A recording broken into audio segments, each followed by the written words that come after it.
Hi everyone, it's Robert at the Sampleist, and today we'll be checking out Morphestra ULTRA by Sampleist. Morphestra ULTRA is Sampleist's approach to orchestral innovation, transforming how you compose. It's housed in a plugin with over 650 organic and morphed instruments and presets, mixed with their 4-core Ultra engine, giving you practically unlimited possibilities for sound creation. Morphestra ULTRA is on sale for $249.99, with the normal price being $399.99. The download size is 18.79 gigs, and it is not compatible with Pro Tools, as it is AU and VST3. Keep in mind that this plugin requires at the minimum 4 gigs of RAM, though they recommend using 8 gigs of RAM. In this video, we'll be going through some of the presets of Morphestra ULTRA, do an overview of this library, and a composition. We'll hear it all in context. A big shout out, by the way, to Sampleist for letting us check this out at no cost. Even so, they're in no way influencing my thoughts and opinions on this video. So let's go. Alright, so we have Morphestra ULTRA open here, and as you can see, it's its own plugin. It's its own just instrument, and I think it looks really cool, and there's a lot to go through. So let's get right into it. I'm going to go through different presets as we go along here. As you can see, we have a lot to go through. I'm going to skip around and whatnot, and I will join you as we go.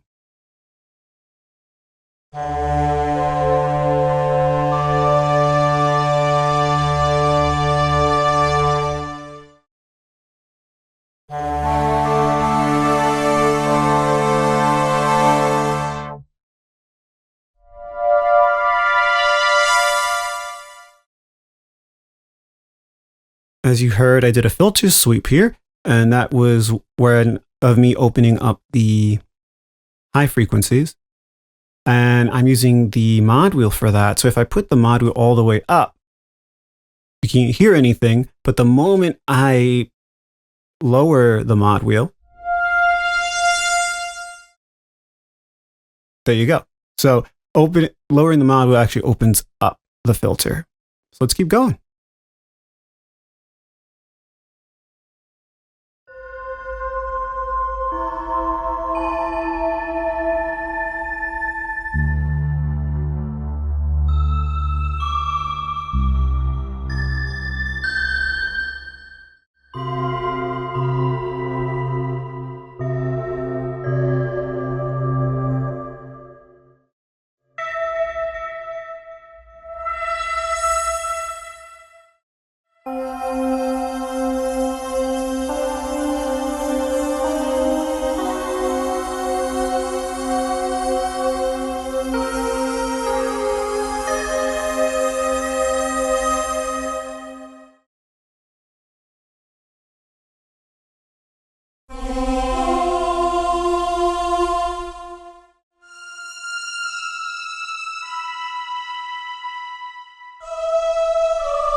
That was pretty cool with the cathedral. As you can see, when it's like, oh, really high or really low, it sounds very synthy.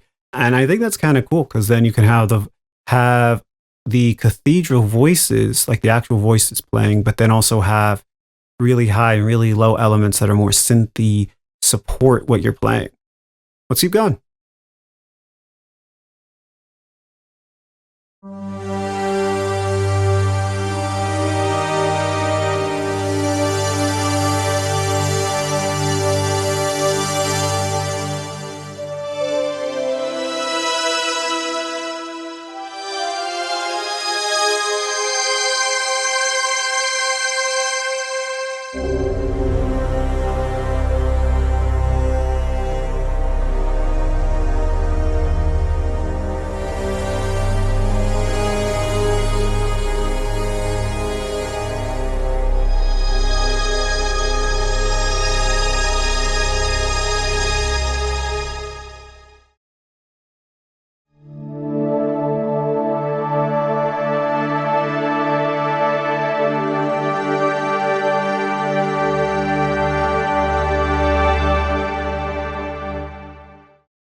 As you can see, I really like that and added it as a favorite. Let's keep going.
I love this one.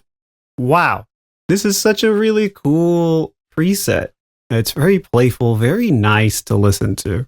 Let's keep going.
I'm really digging these arps. There's a lot of cool stuff I could do as long as I play the right notes. I really think there's a lot of playability, a lot of variability that I could put into these to use these for a lot of different types of cues. Really like it.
Loving all these. These sound really cool. I wanted to really see what Ultimate Marimba sounded like, and I'm glad I did, because now there it is in the favorites. I'm going to do one or two more, and that's pretty much going to do it for this section. Let's do these last two.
So that about does it. This is such a cool, cool library, cool plugin. There's a lot going on here with these presets. And something else to keep in mind is that with all these different presets, we also have so many different cores here with different sounds. I'll play a few of the sounds actually just on their own, just so you could hear and get an idea of what these different sources are.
As you can see, it took me a bit to go from how the source was sounding with the original presets here, and then how it sounds now by turning off the FM and some of these other effects here. I'll do a few more.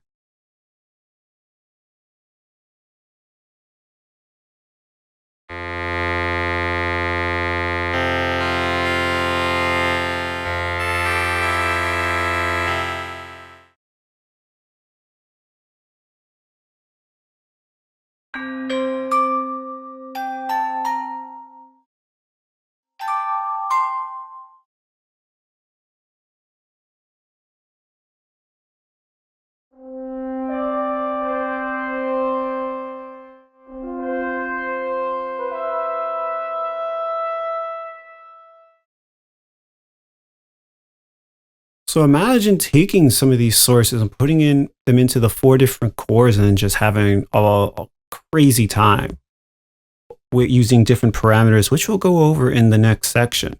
I think this is such a deep library, and this is just the tip of the iceberg here. With so many different sources, you could be making sounds for days, months, and just keep going.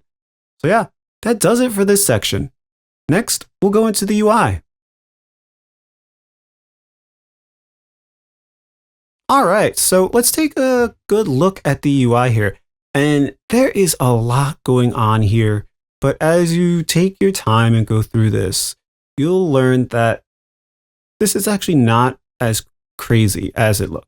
So let's just go from the top here. We have our preset browser, and there's different tags that you can choose to narrow down the presets. And you can clear the tags down here to start over. And within here, we can lock the sources. So that way, if we change the preset, it'll keep the sources that you've had, but it'll change parameters. But if you change this from this to over to lock parameters, it'll change the sources, but keep the parameter. Over here is to create a preset. And I think if I remember right, this is to delete a preset. And with this, you will be saving over a preset. And then I didn't have a preset selected, so it gave me an error message.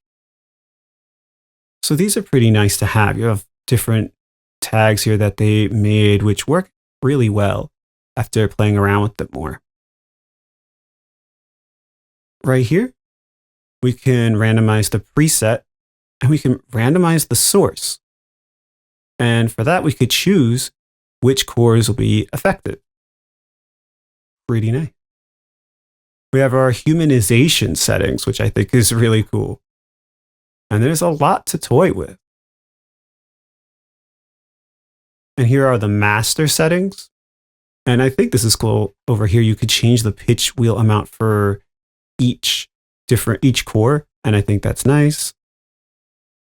We have our overall volume, so our master volume. Here, we have our XY grid. And you have different presets for the grid. And you can clear the whole path. And from here, you could choose. Over here, we can add the humanization to all this. I will leave this down for now. So what we can do here is record a path.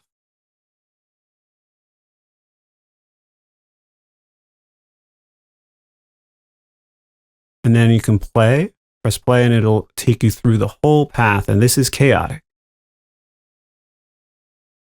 And so down here, you can choose how the path will be going through here. You could have retrigger on, so that way every time you press a key,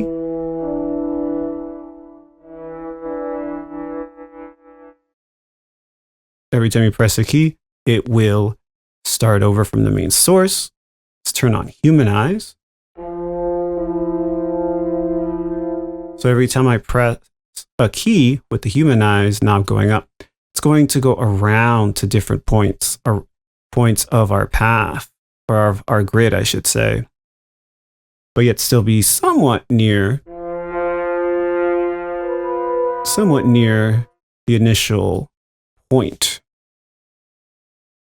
You can also change the direction that it goes from just going straight through to going back and forth. And something you'll notice with the XY grid, of course, as it goes from one end to the other of our grid, the cores will highlight. And as they highlight, that means that their core is being more dominant or more prominent. And then let's take a quick look at the chords, at least the surface level. From here, you have your source, you have your mute and solo buttons. You could change the start note and the end note, and you could see that related down here. You can have this fade switch on.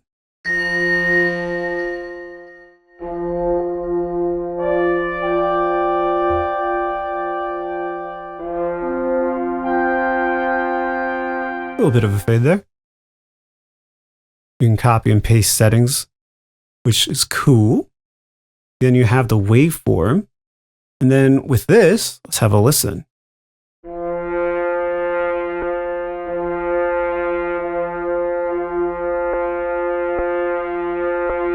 Inverts, and then you have the reverse.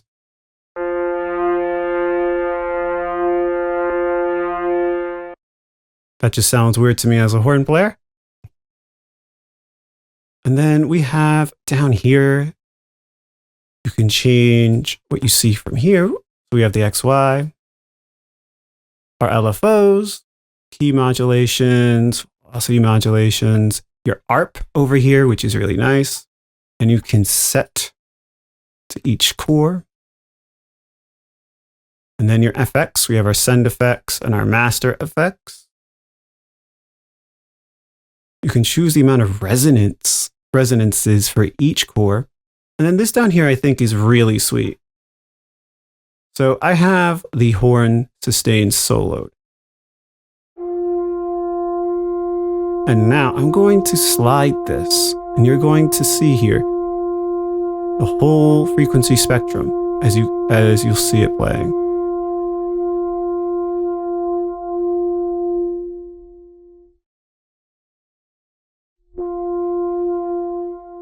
So you can basically have it set to only play frequencies from a certain range.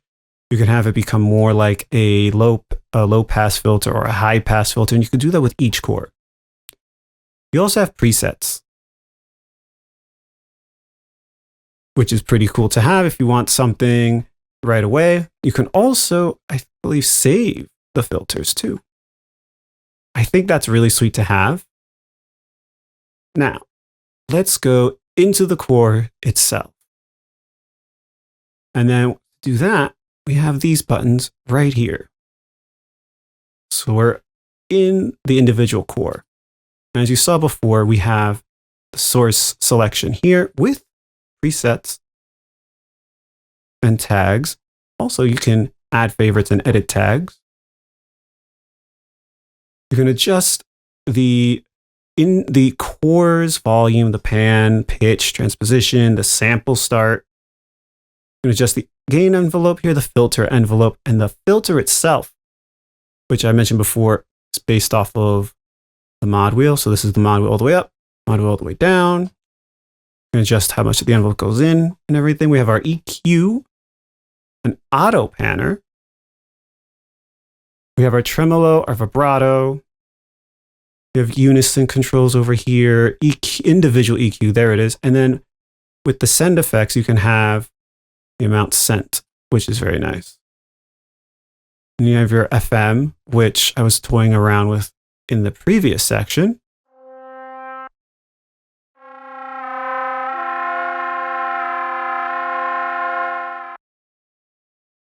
And you can really adjust it. There's a lot of different things you could do. And you have the LFO here, and you can adjust the LFO as you will here.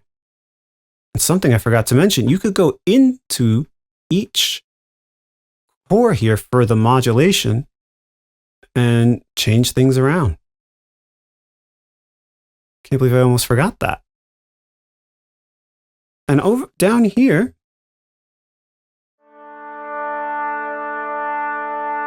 we have three different scopes. I think that's really nice. There are tons of controls here, tons of different choices. You can be, like I said, here for months and whatnot, making crazy sounds. And something I plan on doing is taking a deep dive into the sounds I really like and seeing what is in there that makes me really enjoy it, and try to use that with other sounds and try to make cool sounds that I could use down the line for quick scoring for films, for games, for trailers and whatnot. I think this is a sweet library, and the fact you can really do a deep dive through all of these and have crazy variability, I think that's amazing. So yeah, that does it for this section. Next, we'll go to the composition, and as usual, I hope you like it.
So my final thoughts on Morphestra ULTRA is that it's an amazing library filled with so much stuff that you could be making so many different sounds for so many different settings and projects. The possibilities really seem endless, and I think this is a great library to check out, listen to, and just think of the different ideas that you could make. So yeah, please like this video and subscribe to the Sampleist, and by all means, comment below what you think of this library, how you feel about it, how you use it, and whatnot. So yeah, happy writing, everyone.